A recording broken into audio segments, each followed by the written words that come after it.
Okay, இதில் நாங்கள் இன்னொரு ஸ்பெஷலாக இருக்குங்க. இதில் திருவண்ணாமலையை இன்னொன்றும் சொல்லலாம், வாஸ்து உலகம் சொல்லலாம். அது என்னங்க வாஸ்து உலகம்? இப்போது சாதாரணமாக பார்த்தீங்கன்னா கிழக்கு, மேற்கு, வடக்கு, தெற்கு அப்படின்னு சொல்லி 4 திசை இருக்குது. எண் திசைன்னு ஒன்று சொல்கிறாங்க. என்னது?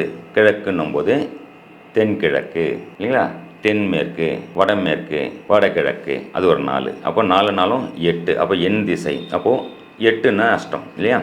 அஷ்டதிக் பாலகர்களுடைய கண்ட்ரோலில் இந்த 8 திசையும் இருக்குன்னு சொல்லப்பட்டிருக்கு இல்லைங்களா?